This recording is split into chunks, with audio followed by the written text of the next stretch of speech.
2024 সালের আগস্ট মাসে বাংলাদেশের রাজনৈতিক পরিস্থিতি, গণ-অভ্যুত্থান এবং তৎকালীন প্রধানমন্ত্রী শেখ হাসিনার পদত্যাগের প্রেক্ষাপট ঘিরে গুরুত্বপূর্ণ তথ্য উঠে এসেছে আন্তর্জাতিক অপরাধ ট্রাইব্যুনালের এক শুনানিতে। গত রোববার জুলাই অভ্যুত্থানের সময় রাজধানীর চানখারপুলে সংঘটিত মানবতাবিরোধী অপরাধের মামলায় ট্রাইব্যুনালে আনুষ্ঠানিক অভিযোগ দাখিল করেন চিফ প্রসিকিউটর মোহাম্মদ তাজুল ইসলাম। ওই অভিযোগের শুনানিতে 4 ও 5 আগস্টের কিছু ঘটনা তুলে ধরেন চিফ প্রসিকিউটর, যার বর্ণনা আনুষ্ঠানিকভাবে অভিযোগে উল্লেখ রয়েছে।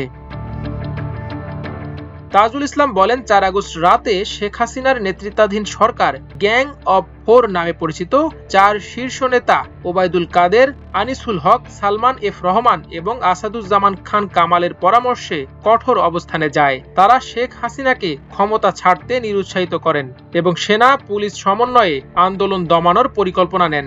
গণ অভ্যুত্থানের সময় গত বছরের 5 আগস্ট সকালে গণভবনে হাসিনাকে ক্ষমতা ছেড়ে দেওয়ার পরামর্শ দিয়েছিলেন সামরিক কর্মকর্তারা। জবাবে রেগে গিয়ে তিনি বলেছিলেন, তাহলে তোমরা আমাকে গুলি করে মেরে ফেলো, গণভবনে কবর দিয়ে দাও।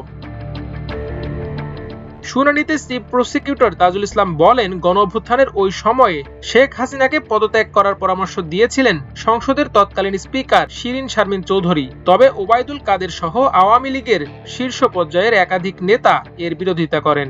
গত বছরের 4 আগস্ট গণভবনে অনুষ্ঠিত বৈঠক খুবই উত্তেজনাপূর্ণ ও ভয়ঙ্কর ছিল বলে শুনানিতে উল্লেখ করেন তাজুল ইসলাম। সেই রাতে শেখ হাসিনার সঙ্গে আওয়ামী লীগ সরকারের প্রভাবশালী কয়েকজন মন্ত্রী ও শীর্ষ পর্যায়ের নেতা ও বিভিন্ন বাহিনীর শীর্ষ কর্মকর্তাদের বৈঠক হয়। বৈঠকে রাগারাগি ও উত্তপ্ত বাক্য বিনিময় হয়। ট্রাইব্যুনালের শুনানিতে চিফ প্রসিকিউটর বলেন, 4 আগস্ট রাত 12টা থেকে সোয়া 12টার দিকে 3 বাহিনীর প্রধানদের সঙ্গে বৈঠকে শেখ হাসিনার পদত্যাগের বিষয়টি তোলেন তৎকালীন প্রতিরক্ষা বিষয়ক উপদেষ্টা মেজর জেনারেল অবসরপ্রাপ্ত তারিক আহমদ সিদ্দিক। এতে শেখ হাসিনা ক্ষুব্ধ হন এবং বলেন, যা হবার হবে, তিনি ক্ষমতা ছাড়বেন না। সেনাপ্রধানকে মেরুদণ্ড শক্ত করে কঠোর হয়ে বিক্ষোভ দমনের নির্দেশ দেন তিনি।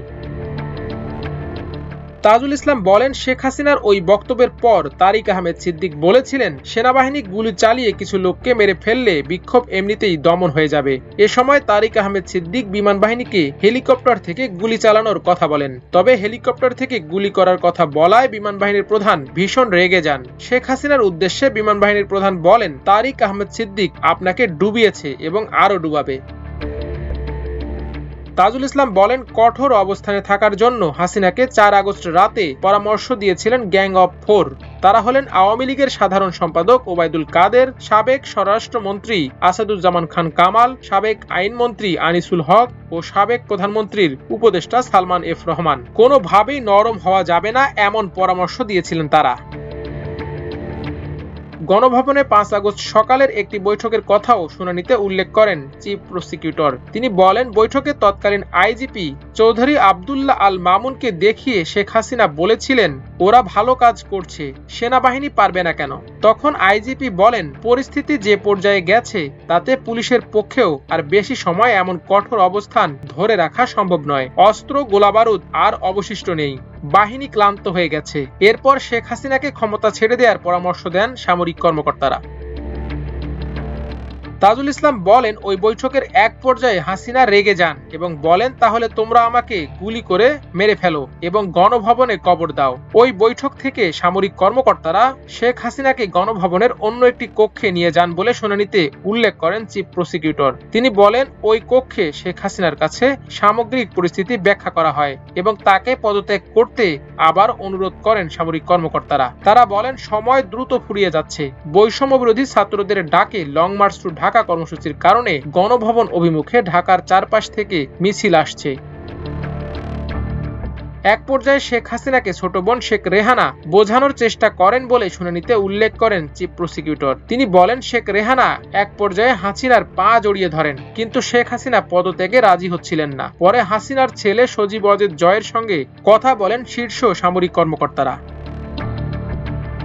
চিফ প্রসিকিউটর বলেন, জয়কে সামরিক কর্মকর্তারা বলেন, প্রাণে বাঁচতে হলে তার মায়ের পদত্যাগ ছাড়া কোনো উপায় নেই। সময় গুরুত্বপূর্ণ, আর এখনই এ বিষয়ে সিদ্ধান্ত নিতে হবে। পরিস্থিতি বুঝতে পেরে শেখ হাসিনার সঙ্গে কথা বলেন জয় এবং তার কথায় ক্ষমতা ছাড়ার সিদ্ধান্ত নেন শেখ হাসিনা।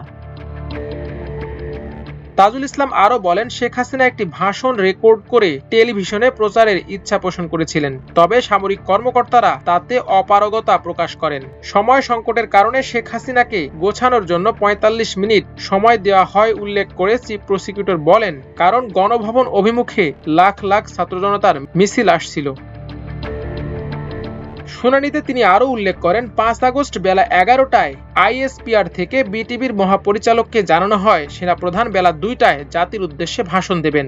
অবশ্য সেনাপ্রধান বক্তব্য দেন বিকাল ৪টায়। সেনাপ্রধানের বক্তব্যের আগে দেশ ছেড়ে ভারতে পালিয়ে যান শেখ হাসিনা।